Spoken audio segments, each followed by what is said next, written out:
In sports, the scoreboard doesn't tell the full story, but Netflix does. Stories about dads who happen to be world-class quarterbacks and a battle for the heart, soul, and direction of the multi-billion-dollar business of F1. Whether you're a diehard fan or you're brand new, Netflix has the stories for every type of fan. You can watch these incredible sports stories like Quarterback, F1 Drive to Survive, Untold, and many more now on Netflix.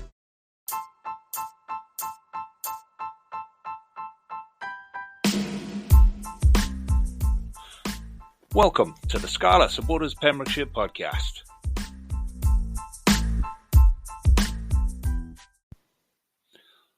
Hello and welcome to another Scarlet Supporters Pembrokeshire podcast. Westerer is indeed Bestra. Now, normally at this point, I would introduce Big M, but Big M is having a well-earned break this week. He's on holiday with the wife and is forbidden from accessing the internet in any way, shape or form, but he did manage to send me a couple of messages yesterday with his thoughts on this week's game. So hopefully his wife won't find out until after they're back from holiday, which will be good. So hopefully he's having a good holiday and enjoying life down west. He is down with us, so enjoy that, Matt. So it is just me, and we're in a bit of a strange one this week because I don't know how everybody else got on with watching the Scarlets game last weekend, but I found it nearly impossible to watch the game or get anything beyond, a 10-minute extended highlights of the game. And of those 10 minutes, 3 of them were interviews before and after the game.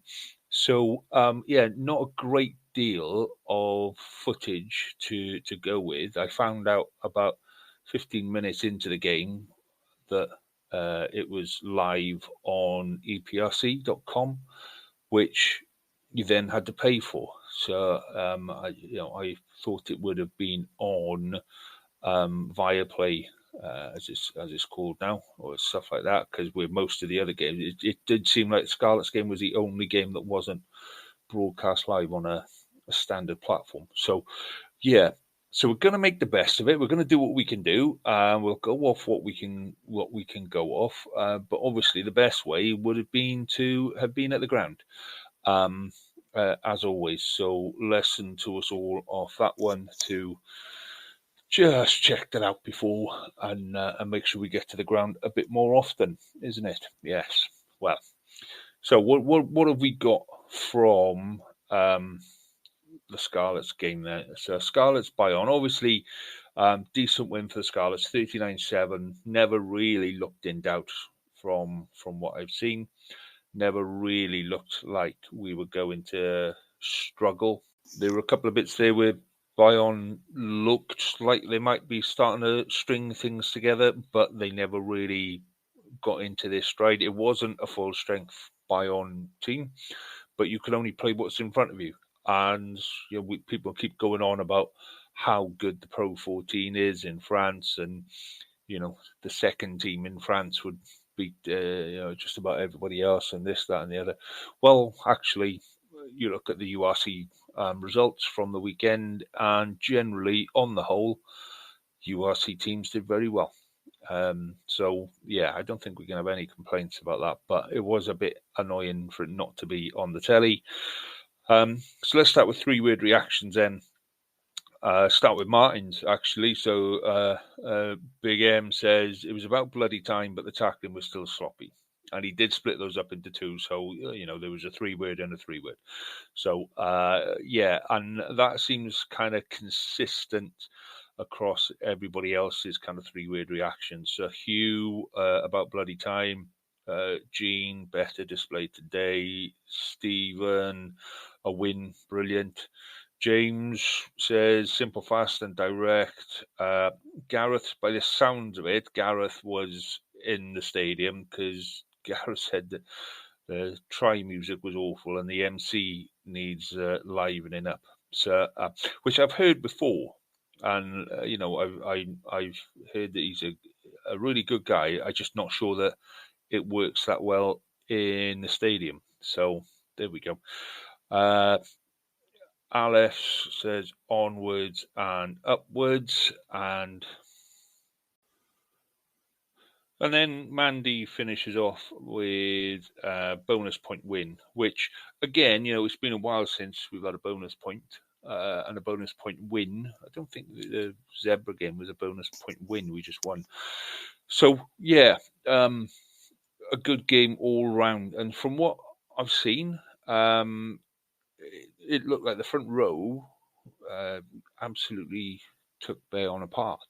I think Will Griff, John, Kemsey, Matthias did some fantastic work. And, Kemsey's been working at that for a long, long time. He comes with a scrummaging reputation, but he's quite dynamic around the pitch as well. And he's just been waiting for that opportunity to really show what he can do. And yeah, from what I saw on Saturday, he worked really well, and I think he balanced Will Griffjohn quite well as well. I think we've all been waiting for that time when Will Griff kind of showed why he was here, and he was involved in a lot of stuff over the weekend. So I think it might just be starting to click for him, and that can only be good for us. That can only be good for the Scarlets and the way forward. So yeah, I thought the front row was superb. I thought Callum Mahoney in the second row actually just had more space to run in. We didn't use him so much as the crash ball king, and when he got to run with the ball, it was in open space and it was middle of the park sort of thing. And the guy's quick, so he's not your 6'8", 6'10" second row, but he's a big strong lad. And so I thought he did really well. And it's really difficult going from number 8 up into second row. The whole way you see the game is very, very different. So I thought he had a really good game at second row. And having said that, Blade Thompson actually was superb in the back row, as was Josh McLeod. Josh McLeod had a fantastic game open side. So it all just felt like everything was starting to click in the forwards, and that can only be a good thing. But the partnership between Blacker and Costello is really starting to grow. I'd like to see that being given 4 or 5 games, because when you see the pair of them playing together, they do kind of complement each other. They're looking for the same thing. They're looking for that quick tap and go. They're looking for the break. They're looking to, nip through a gap and offload on the shoulder and things like that. And so, yeah, I thought those two together played really, really well. And the other player that stood out for me was Johan Nicholas at outside centre. It does just seem to be the place where we're going to struggle. I think both centres, we've relied so long on, 2 or 3 key players, Jonathan Davis in particular, but then you've got Scott Williams. Oh, good Lord, I've forgotten the name. He's gone to Japan. Bugger, we'll cut that bit. So yeah, we an over reliance on people like Scott Williams and Johnny Williams, Hadley Parks. They were 3 really big, powerful names in the centre there that who's next coming through now. There's some big shoes to fill, and we need somebody to step up and fill those shoes, which we've been saying for a while. We've got Eddie coming through. Steph Evans outside centre seems very, very busy. Johan Nicholas did very well outside centre on the weekend. So, yeah, we've got a few players that are coming through, but we're really looking now for somebody to put their hands up and make that position their own and say, this is what your future is going to look like, guys. So don't worry, I got it, sort of a thing. In the same way Costello has come through and done that at 10, I think everybody can see Costello at 10 for the next kind of 5-6 seasons now. We need somebody to start doing that inside centre, outside centre. We've got an abundance of players on the wing, at fullback. So that's really the areas that we need to start looking at now. So generally, on the whole, I thought there was a better game. Now, when we look at defence, again, so the word that keeps popping up into my head with defence is inconsistent. There were times in that game where we are dominating tackles, we are totally in control, and there's no issues in our defence at all. It looks strong, it looks solid. And then it seems to break down too quickly after a series of rucks. I think once we get to the fifth or the sixth ruck, it starts to break down, and it breaks down really, really quickly. And I think that's the area of concern now, is people will go, right, okay, we only need to do 30 seconds of work, a minute's worth of work with a ball, 5 or 6 rucks, and then this is what we do. So, it's improving. Don't get me wrong, it's improved massively since the start of the season. We consider we were at the start of the season where it was like a sieve, and now it's kind of like a sieve with tape over it, gaffer tape, and so there's still little bits that pop up and leak every now and again, but a massive improvement from where we've been.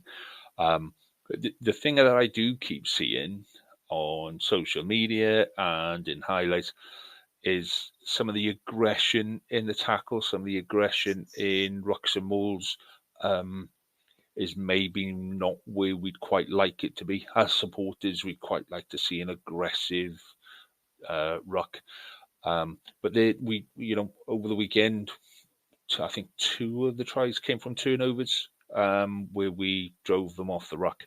So I think it's more about being able to do that consistently for 80 minutes, or knowing, we're not going to go into every ruck to win every ruck. It's when we commit to a ruck, then we're gonna do it to turn the ball over. So again, having said that about turnovers, what is improving massively, and we've been very critical the last couple of weeks, is when we were creating opportunities, we weren't finishing them, and we absolutely finished the opportunities over the weekend. And speaking as a number 8, Blade Thompson's pushover try is never the most exciting one in the world, but you don't see them tries much nowadays. You don't see that pushover try, and I think that's how strong our front row was, where the scrum kind of did start to disintegrate halfway through it, but we built up momentum, and if he hadn't have scored, that would have been a penalty try. So I thought, yeah, it's not the most exciting try in the world, but it was a try, and from a forward's point of view, that was a brilliant try. But yeah, when we did create the space, we did convert, and same again. We probably, instead of leaving 4 or 5 tries out there this week, we probably left 2 or 3 tries out there. So it's improving and it's coming. Nobody's saying that it's the finished article, but we're getting there. And the thing for me, the enjoyment in that game was seeing Kasim at the end, not just shaking hands. You do the bit down the tunnel and you all have a chat and you just go, yeah, well then. But Kasim was staying, having a chat, having a proper chat with people, and like he'd never been away. And I think that speaks volumes for him and for us as a club, to be honest. I thought we, he knows he's always welcome back in this club. I would not be at all surprised to see him back in some kind of coaching role in the future, because he loves the club and the club loves him. It's just one of those circumstances where we had to part company. But at some point that guy's going to move into coaching, and I would not be surprised to see him back as a forwards coach at the Scarlets, or a contact coach at the Scarlets at some point in the future. So, yeah. So, moving on then, forecasts for this week. So we got the Cheetahs technically away in Italy this weekend. I think it's at the Zebra ground. But So Cheetahs played Poe on Saturday. They're in 21-16. Now, when you have a look at that game, the only bit that really pops out in that game is the end of the game where the Poe coach is having a proper pop at the referee. And I've only seen highlights, and obviously you don't see the controversial bits in the highlights, but something must have happened in that game for the coach to walk on the pitch and try to grab hold of the referee, which is what he did. So he's been given a bit of a wrist slap this week, but he is, something happened in that game. Who knows? And this kind of makes predicting the Cheetahs game quite difficult because we don't really know enough about the Cheetahs. Their team kind of disintegrated when they left the URC. And they lost a whole load of players to various different, but then they got put back together, pulled back together and let's rebuild. They were part of the tournament that the developing Irish side went to earlier this year, but even then, some of the players that we're going to see on Saturday weren't there. So, really difficult to judge where the Cheetahs are at the minute. So it's one of those games where we can just go with what we've got. So Martin has sent me his assessment, and what he said is, let's have a look. They've got Ryan Pienaar and Francois Stein, who are massive talents and will cause us problems. If we can neutralise them, we should be okay. They've got a few Namibian internationals, don't really know much about them. And difficult to find out a lot about the Cheetahs at the minute. So fingers crossed, I'm hoping that the Scarlets can just kind of carry on from where we've been building. And it is building. I think we need to be honest with ourselves. We're in a building phase now. I think we found the bottom of the barrel and we're starting to build our way up to the top. And as long as we keep building, I think that we're going to finish the season stronger. I think we're going to be in a position where we'll get to the end of the season and we'll know for definite what our starting 15 will be at the start of next season. And I'm just hoping that in between now and then we put a decent run of games together in the URC. We're using the EPRC as as a bit of a springboard, and we can take that form back into the URC and start to dish out a couple of Tonkins in the URC. So prediction for the weekend is very much finger in the air. Who knows? Because we don't really know that much about the Cheetahs. So I'm going to go for a Scarlets win by, I think it'll be close, probably 15-12, something like that, or 20-18. It's not going to be a massive victory, but again, we just don't know.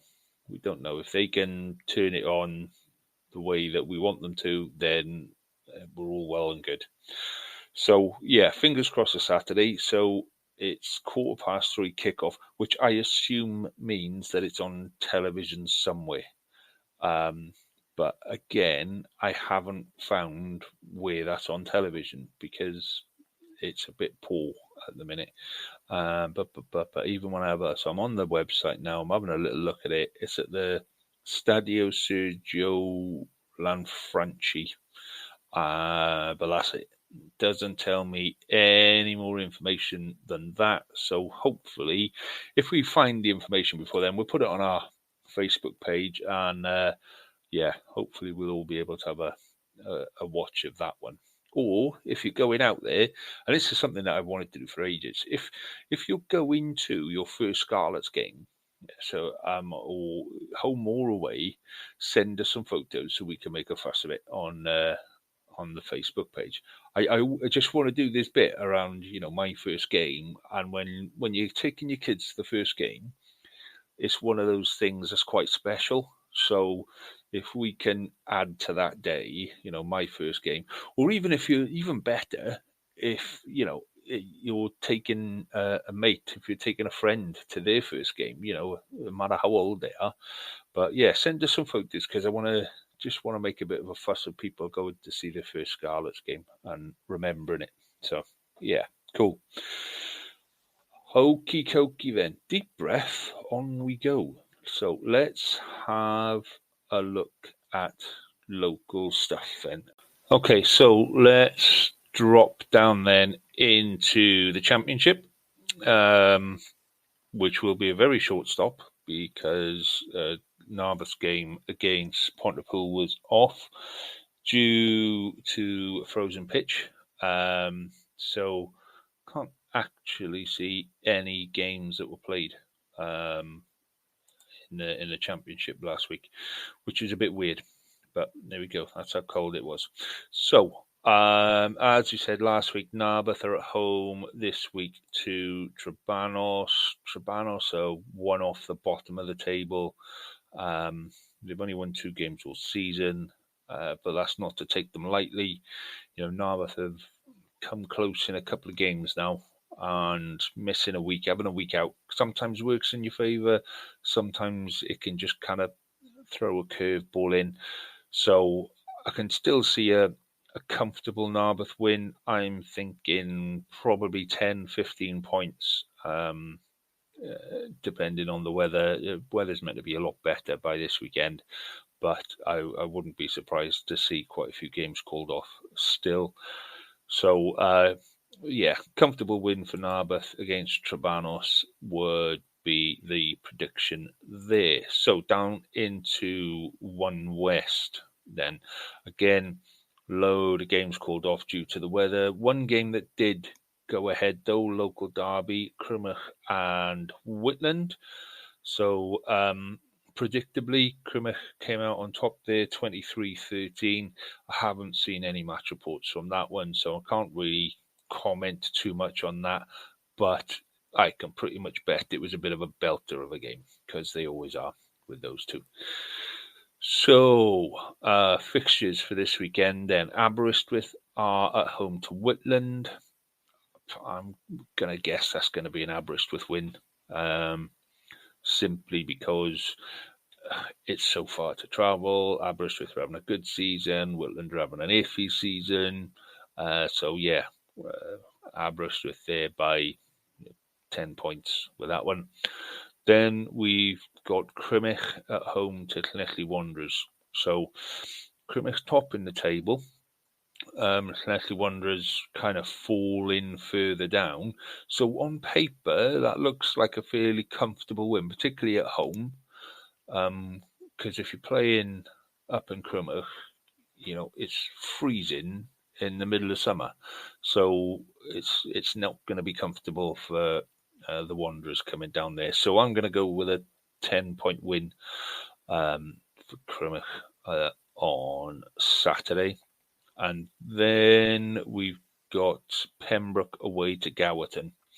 And again, just hoping that Pembroke actually managed to get a team together and get out on the park. But Pembroke propping up the table, and Gowerton in 1, 2, 3, 4. Gowerton in 5th, and it's close between them and some of the teams above them. They've only lost 3 games this season. So, yeah, I'm going to go with a Gowerton win there. At some point, Pembroke are going to pull this game out of the bag. They are going to win a game. And it may well be this week, but I just can't see it. I can't see it myself. But, best of luck to them. At some point, it will come. So, down into Division 2 then. Only the one game that went on over the weekend. That was Tenby and Pontyberyn. Tenby dished out a bit of a kick-in, 49-0 at home to Pontyberyn, which, I know the boys are really proud of. Really proud of the performance that they put in. So, cracking game there for Tenby. This week, we got Fishguard at home to Lucha, Milford at home to Kidwelly, Tenby away to Nantgaredig. So, some really tough games there. Fishguard and Lucher, both mid-table. There's 1 point separating them, but yeah, let's go for a home win. I think Sush and the boys are going to pull one out the bag there, and hopefully, it's going to be a decent Christmas for them based on that. Then we've got Milford and Kidwelly, so Milford down the bottom, Kidwelly near the top. You can't really see Milford overturning Kidwelly at this point of the season. Stranger things have happened, but that's going to be a Kidwelly win by 10, 15 points, I'm reckoning, just because Milford just haven't been able to string a couple of games together at the minute. But then, we all know that Milford pitch. We know how windy it can be up there. We know how cold it can be up there, and that can be unsettling for sides. So, fingers crossed they can pull something out the bag, but let's not count on it. Next, then, Tenby and Nanker Redig. So, Nanker Redig are third in the table. Tenby are fourth in the table, both on 23 points, but Nanker Redig have played one game less. This is going to be a belter. To go into Christmas knowing that, if you win this game, you're up into third place and you're within, touching distance of the leaders. Yeah, what a cracking way to finish the first half of your season. So I hope Tenby can do it, particularly with that win from last week. So they'll be, bouncing a little. They'll be ready to go. Nanker Redig, week off. And like I say, sometimes it works in your favour. Sometimes it works against you. So fingers crossed that'll be a scraped win. Let's say it's 2 or 3 points win for Tenby. So yeah. Then we drop down into Division 3. So let's have a look at Division 3. So let's have a look at Division 3 West then. So unusually quite a lot of games played. I think the only game that was off was Haverfordwest and Tregaron, which should have been a comfortable win for Haverfordwest anyway. So, but some really close games through Division 3. So Abereyron won 18-17 at Lampeter. St Clair's, as predicted, comfortable win at Cardigan, 19-17.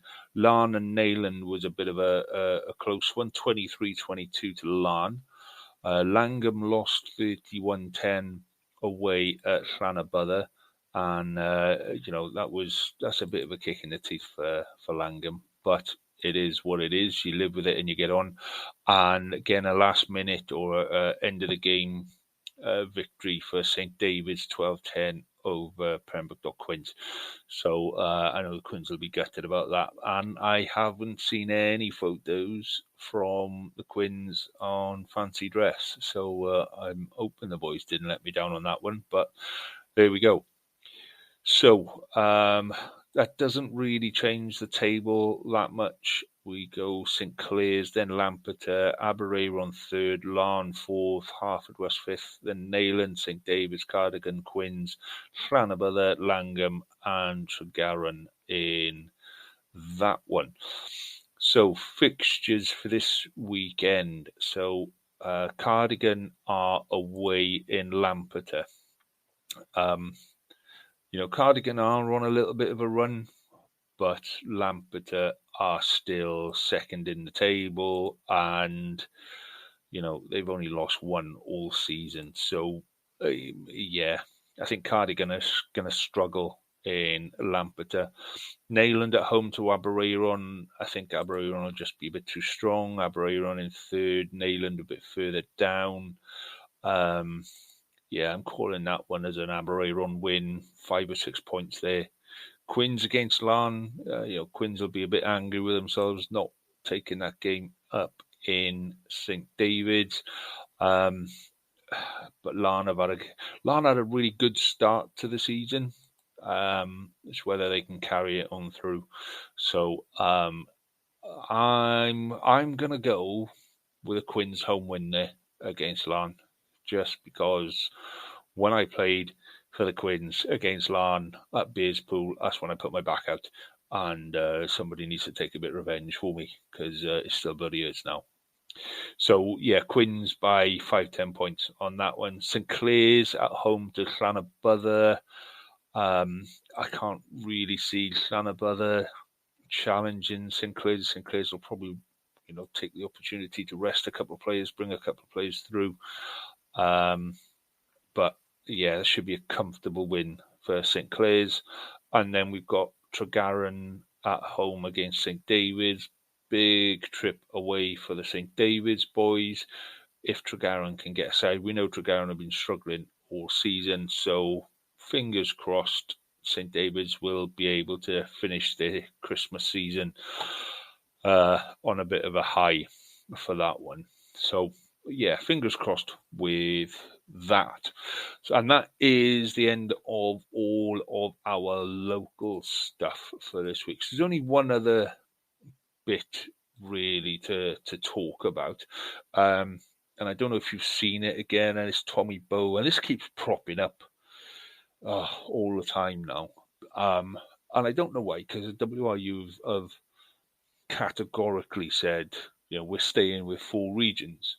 And Tommy Bowe said, no, you should drop to 2. And I just think it's people trying to, I think it's commentators and what have you, people trying to get their name in the paper and get a bit of publicity, knowing full well that it's going to cause controversy. People are going to be, people are committed on both sides of it, whether you think it should be 2, 3, 4, 5 regions, whatever. People just know that when you put something like that on social media, it's going to spark a long debate, and that's going to be good for your numbers if you're a struggling commentator, which is where I would put Tommy Bowe at the minute. And that's, my message to you would be that actually, if we get the Scarlets region right, there is no reason why we cannot be at the top of European rugby. And I mean that genuinely. But it takes time, it takes effort, and it takes more effort than the Scarlets alone. It takes a lot of effort from us as supporters, recruiting our friends, getting our friends up there, spreading the message, talking positively about the game, about the players, encouraging players on social media, supporting players on social media, and really having a bit of positivity. And I know it's really easy to sit there and slag a team off when, we haven't been playing well all season. But if you're one of the players or players' supporters, players' wives, mums, dads, family, whatever, you're going to see that comment, and that's going to be feeding through to the player, particularly with all the stuff that's going on about contracts and about, governance and structure and this, that, and the other. It's an uncomfortable time to be a professional rugby player at the minute. So for me, all of this faff about 2 regions and, everybody slagging each other off, let's just stay focused on the rugby. And that's kind of my message to you and to anybody that wants to listen, is let's stay focused on the rugby. We've got some really, really talented players in West Wales, really talented players, and more of them are filtering through to the Scarlets. They're filtering through to the national team. They're going on, they're touring the world. We've got players from Pembrokeshire who've played in America, in Japan, in Australia, in various parts of Europe. We've got some players that have played in Argentina as well. We've got a couple of academy boys in New Zealand on a kind of swapping the year out sort of a thing in New Zealand. That they aren't Pembrokeshire boys, but they are academy boys from the Scarlets. So, we've got Pembrokeshire players that can really go and make a living from this sport, but it comes from having that dedication and that discipline and that determination to get to where you need to be. So the future is actually quite bright. And yeah, it may not feel like it right now, but that's kind of the job. That is the job of a supporter, is to, go there and let's try and find ways of helping the team, the support, that helping that team to be where it needs to be. And that's kind of my message to you at the end of this week, guys. We've got some big games coming up this week, and then we got the week after that. We've obviously got the Boxing Day game that we're all going to be up for. We're all going to be loving that. We used to put a bus on. We used to do buses for the big games. We started doing buses for the smaller games, and I'm starting to get requests again. When are we going to start putting buses on? And that kind of shows that the feeling is coming back. That feeling of positivity is coming back. So if you are in a position where, if there was a bus going from Pembrokeshire and you wanted to, if that was going, you'd want to be on it, let me know. Let us know, because we can start organising these things, but it does take a while to get some stuff together. So yeah, do let us know if that's something that's on your horizon. That would be great. And in the meantime, ignore all the rubbish around two regions and this, that, and the other, because it ain't going to happen. So that's me done. Just on my own. Told you it'd be a lot shorter than if Martin was here. The guy likes to talk. What can I say? Hopefully be back next week, refreshed from his family Christmas break. We can have a chat about another decent win for the Scarlets and a couple more games in Pembrokeshire, and we can have a good old slag off of the Ospreys as we go into the Boxing Day games. So thank you for your time. Thank you for listening to this week's show, and enjoy your rugby. And I shall speak to you again next week.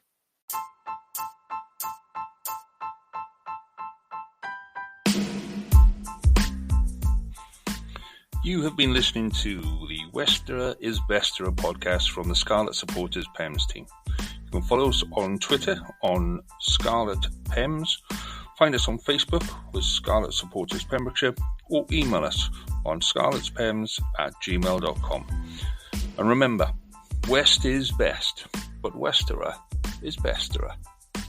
Cheers. Sports Social Podcast Network.